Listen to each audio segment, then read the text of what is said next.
प्रिय साथियों, सदगुरु कबीर का अवतरण 550 साल पहले हुआ था।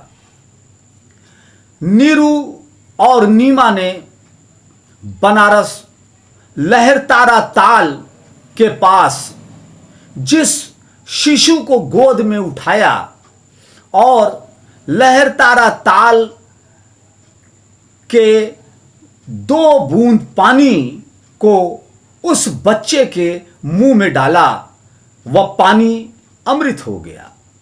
वही बच्चा बड़ा होकर दुनिया में सदगुरु कबीर के नाम से जाना जाने लगा। उन्होंने मानव धर्म अपना लिया।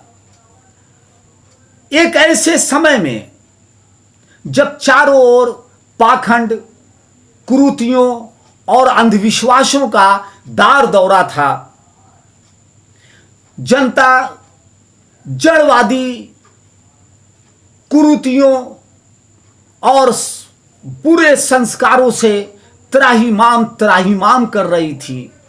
ऐसे समय में सदगुरु कबीर साहब ने लोगों को राह दिखाई, लोगों को जड़वादी सोच से मुक्ति दिलाई।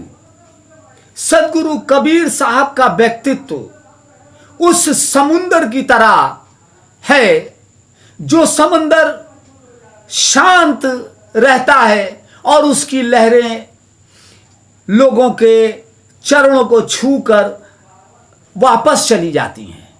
कभी कभी सदगुरु कबीर साहब के विचारों की लहरें उफान लेती हैं, ऊंची उठती हैं और विकराल रूप धारण कर लेती हैं।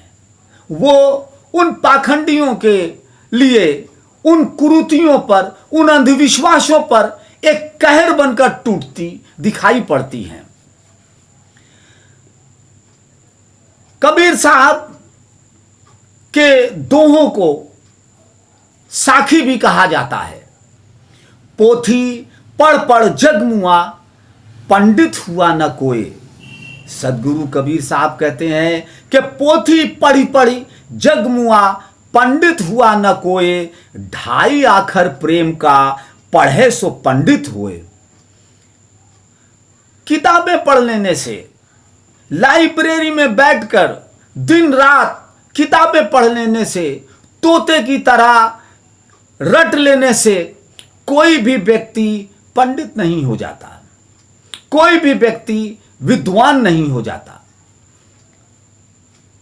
विद्वान एक प्रखर वक्ता तो हो सकता है, मगर वो दुनिया के लिए टॉर्च बियरर नहीं हो सकता।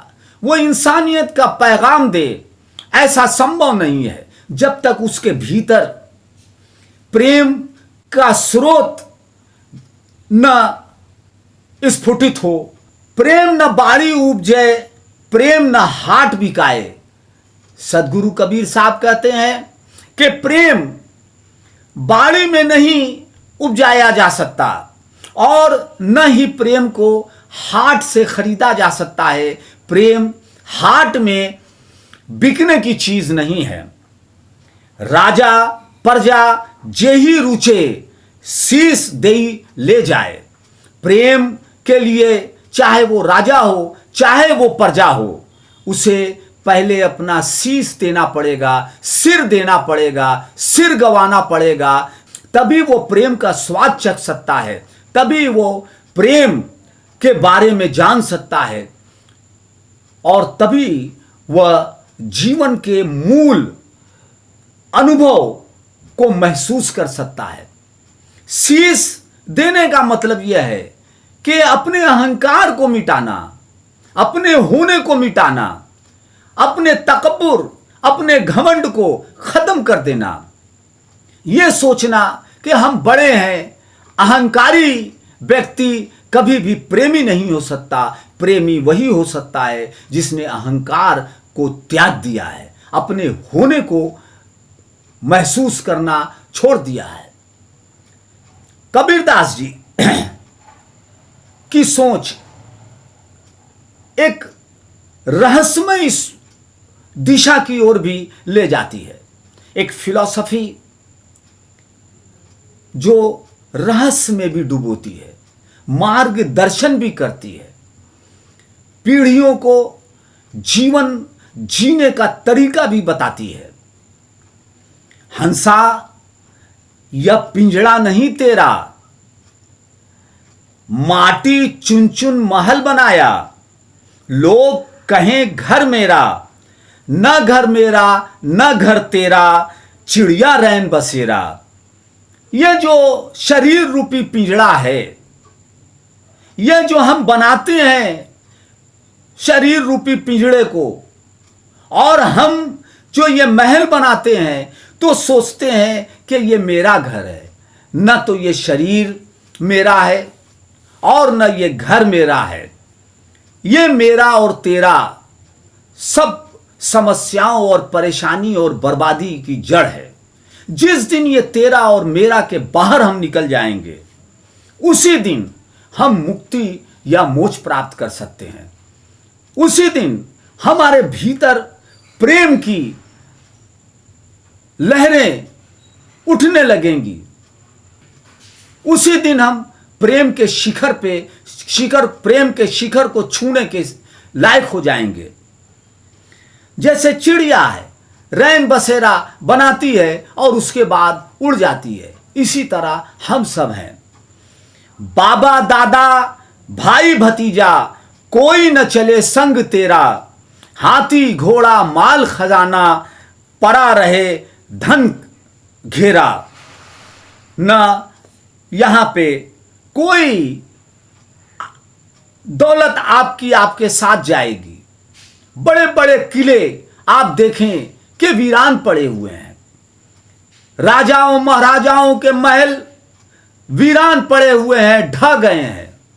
जहां हाथी बंधे कर रहते थे, वहां पे आज कोई जाने वाला नहीं है। तो इस संसार में किसी बात का अहंकार करना, किसी बात का घमंड करना, यह सोचना कि हम महल में रहने वाले हैं, हम बहुत अमीर हैं, इससे कुछ नहीं होने वाला है। सब छोड़ के यहां जाना है। न घर मेरा न घर तेरा। सदगुरु कबीर साहब के शब्द, उसकी गहराई, उसमें जो रहस्य छिपे हुए हैं, जो संदेश सारी दुनिया के लिए, वर्तमान और भविष्य के लिए जो दिए गए हैं, उसे समझने के लिए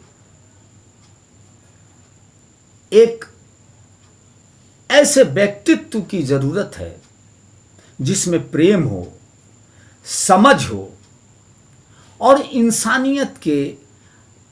इंसानियत का जज्बा हो। जिसमें इंसानियत का जज्बा है, वही सदगुरु कबीर साहब की साखी या दोहों को समझ सकता है। जो घर बारे आप ना चले हमारे संग। कबीर साहब कहते हैं कि जिसमें इतनी हिम्मत है कि अपने घर को जलाकर चलने की हिम्मत है, वो हमारे साथ चले। हमारे साथ वही चल सकता है जिसे अपने घर को जला देने की हिम्मत हो। सदगुरु कबीर साहब आज भी सारी दुनिया के लिए उसी तरह जीवंत हैं, और जब तक ये धरती रहेगी तब तक सदगुरु कबीर की वाणी इस दुनिया को मार्ग प्रशस्त करती रहेगी। धन्यवाद।